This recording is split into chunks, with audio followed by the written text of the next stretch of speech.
Magnetism can be produced by passing electric current through a conductor. The reverse of this is also true. A conductor which moves across or cuts a magnetic field develops a flow of electrons. To demonstrate this principle, a zero-center microammeter is connected across a single conductor. As the wire is passed downward through a strong magnetic field, the meter pointer moves to the right, indicating an electron flow in one direction. The wire is now passed upward, cutting the magnetic field in the opposite direction. If the wire is passed downward but at a faster rate, the meter reads to the right but at a higher value. This indicates that there is a greater electron flow produced by cutting the magnetic field faster. The same effect will occur when the magnet is passed through a coil of wire. The meter indicates that there is an electron flow in the coil. When a voltage is developed in a wire that is either cutting or being cut by a magnetic field, the process is called electromagnetic induction. For example, a small current flows through a conductor and produces a magnetic field around it. As the current flow increases, the magnetic field becomes stronger and expands outward from the conductor. When the current flow decreases, the magnetic field contracts toward the conductor. When a second conductor is placed near the first conductor, the expanding magnetic field from the first induces a voltage in the second, but no voltage is induced when the field stops changing. As the magnetic field contracts toward the first conductor, a voltage is induced in the second conductor in the opposite direction. This process of inducing a voltage in a conductor when the current is changing in that conductor is called self-induction.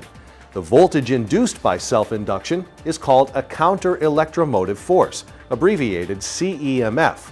This induced voltage always opposes the applied voltage causing the action. That is, they are 180 degrees out of phase.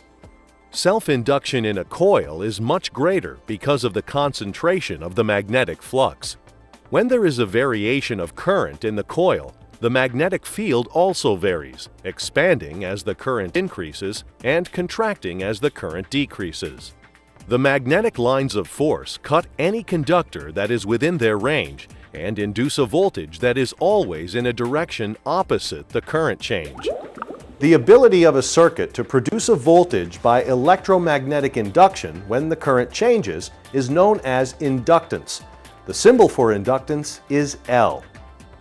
The unit of measurement for inductance is the Henry, abbreviated H, named for the American physicist Joseph Henry, who discovered the voltage caused by self-induction. An inductance of 5 Henrys would be written L equals 5H. By definition, the Henry is the amount of inductance which induces a counter EMF of 1 volt when the current is changing at the rate of 1 ampere per second. The Henry is a large unit of measurement. For many practical applications, 2 smaller units are employed.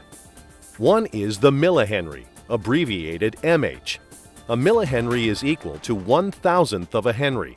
And the other is the microhenry, abbreviated μh. A microhenry is equal to 1/1,000,000th of a henry. It's often desirable in electrical and electronic circuits to take advantage of the properties of inductance. This is done by a device called an inductor, which is a coil made to have a specific inductance value. Inductors are classified according to the type of core on which the coil is wound. The type of core used in an inductor is important because it affects the strength of the magnetic field around the coil. All electromagnetic relays, or applications requiring a strong magnetic field, employ iron core inductors. An iron core inductor is represented schematically by a coil symbol with 2 lines next to and parallel to the axis line to indicate the presence of an iron core. The air core inductor is a coil of wire usually formed around a cylinder of some non-magnetic material, such as cardboard. This material serves no other purpose than to hold the shape of the coil. The schematic symbol for an air coil inductor is a coil without parallel lines. The symbol remains the same regardless of the type of winding or the number of turns involved. The inductors used in high-frequency circuits, such as those in radios and television sets, usually have air cores because of the high power losses at these frequencies. When an inductor is connected to an AC source, the current is changing continuously. The inductance of the coil will oppose that change in current by the self-induction of a counter-electromotive force, or CEMF. The amount of opposition by an inductor is called inductive reactance. The symbol for inductive reactance is X sub L. Since the magnitude of induced CEMF depends upon the amount of inductance and the frequency or rate of change in the current, the formula for inductive reactance takes both into account. Inductive reactance, X sub L, equals 2 pi FL. 2 pi F represents the rate of change of the current. There are 2 pi, which is equal to 6.28 radians in a cycle. Therefore, 2 pi F represents the rate of change in current per second of angular velocity. The frequency F is in Hertz, and L is equal to the inductance in Henrys. Now, let's solve some problems concerning inductive reactance to better understand this type of opposition to current flow. In this circuit, assume that the resistance of the inductor is 0 ohms. The frequency of the voltage source is 60 Hz, and the inductor L is a 10 Henry coil. Substituting the values in the basic formula for inductive reactance, you obtain X sub L equals 2 pi FL. X sub L equals 6.28 times 60 Hz times 10 Henrys. Solving the equation, the inductive reactance equals 3,768 ohms. Using the same circuit and keeping the inductance L fixed at 10 Henrys, the voltage source frequency is doubled to 120 Hz. Substitute the values in the formula. X sub L equals 2 pi FL. X sub L equals 6.28 times 120 Hz times 10 Henrys. X sub L equals 7,536 ohms. Notice that the doubling of the circuit frequency doubled the inductive reactance. If the frequency was changed to 30 Hz, the inductive reactance would be reduced to half, or 1,884 ohms. The same would be true if the frequency was held steady and the inductance was increased. As the inductance is doubled, the inductive reactance is doubled. Comparing these two circuits, the circuit on the left with the 10 Henry coil has an inductive reactance of 3,768 ohms.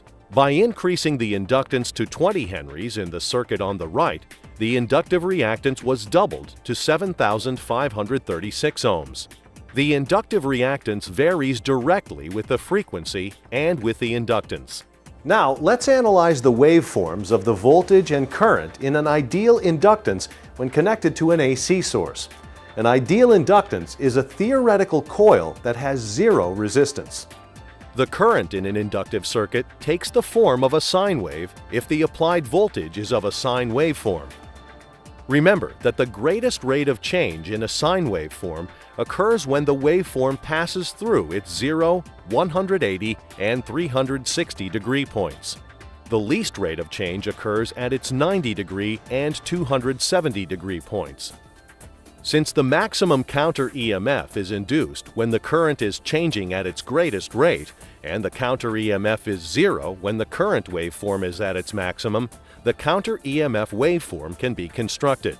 Notice there is a 90-degree phase difference between the current in an inductive circuit and the counter EMF it produces.